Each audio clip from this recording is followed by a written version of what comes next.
बिस्मिल्लाहिर्रहमानिर्रहीम। अजीज़ान मन, सबसे पहले तो मेरे चैनल को सब्सक्राइब कर दें ताकि आपसे मुलाकात होती रहे। बेल के आइकन को भी जरा छिड़ दें। मैं सोच रहा था आज किस टॉपिक पे बात करूं।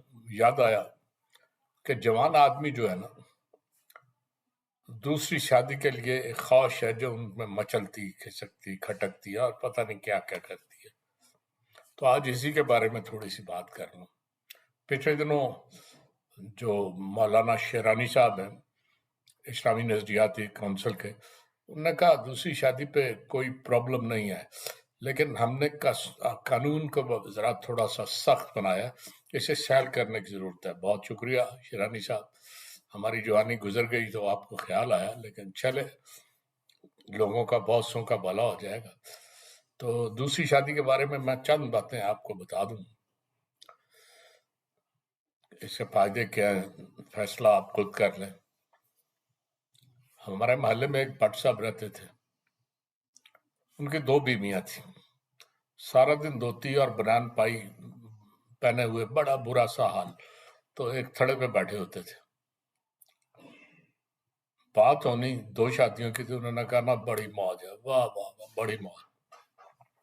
एक दिन एक मलक साहब थे, वो आए, उन्होंने कहा भट्ट साहब, चांस बन रहा दूसरी शादी का, तो मशवरा दे के कर लूं। कहते हैं वाह वाह वाह वाह, कमाल है, इतना अच्छा फैसला हो नहीं सकता, फौरन करो, बड़ी मौज है। मेरी 2 बीवियां हैं, मैं घर में जाता हूँ खाना खाने, तो एक रोटी पकाती है, एक सालन गर्म करती है, दोनों ला के रखती हैं, मजे से खिलाती हैं। बल्कि क्या तुम्हें बताऊं, इतनी कहीं जाना हो तो मैं देखो हुलिया मेरा, मैं घर चला जाता हूँ। एक मेरी कमीज इस्त्री करती है, दूसरी वो अजारबंद डाल रही होती है। ये उन्होंने नहीं बताया गले में कि शलवार में, बहरहाल अजारबंद दूसरी डालती है। और थोड़ी देर में मैं तैयार होकर बादशाहों की तरह जाता हूँ, और बड़ी मौज है, कर लो शादी। उस बेचारे ने कर ली शादी। पहला दिन था नई बेगम के पास, उसने सारा दिन नई बेगम से हाथ गुजारा। उसे ख्याल आया दोपहर को कि जरा पुरानी बेगम को भी हेलो हेलो करो। वो उसके पास गया, उसने एक डंडा उठाया, कहा कि जिस माँ के पास सारी रात गुजारी है, बल्कि सारा दिन भी गुजारा है, जाओ उसके पास, मेरे लिए क्या लेने आए हो। उसने बड़ी मिन्नतें की उसकी, बहरहाल गालियां भी खाई, एक आध डंडा भी खाया और सलाह बातें भी सुनी। और उसके बाद उसे मनाया, को 2 घंटे बैठे रहे, उसे हौसला दिया। फिर डरते डरते खिसक के नई बेगम के पास आए। और नई बेगम पहले दिन ही बड़ी खौफनाक थी। उसने गिरबान से पकड़ लिया कि तुम एक दिन भी बर्दाश्त नहीं कर सके।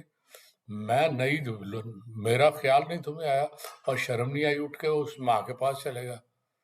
अब उसे समझ नहीं आ रही थी कि माँ कौन है, वो पहले वाली है या बाद वाली। बहरहाल वो माओं के दरमियान 2-4 दिन फंसा रहा। अब उसे समझ ना आए घर में क्या करे। उसी तरह उसने कपड़े भी नहीं मिल रहे थे, खाना भी पूरी तरह नहीं। उसने धोती बांधी उसी तरह की बनियान पहनी, और भट्ट साहब के सामने थड़े पे बैठ गया। आपको बंदा गुजरता तो कहता, भट्ट साहब कैसा है 2 बीवियों का। कहते हैं वाह वाह, बड़ा मजा। तो मलिक साहब आवाज लाते, और झूठे थे अल्लाह दी लानत, झूठे थे अल्लाह। तो दोनों का कंपटीशन चल रहा है, बड़े अरसे से बैठे हैं और अपनी अपनी दास्तान सुना रहे हैं। ये तो उनका, लेकिन असल में क्या होता है, मुझे बाज़ औक़ात अफसोस होता है कि मैंने दूसरी शादी नहीं की तो मैं जन्नत से महरूम रह गया हूँ।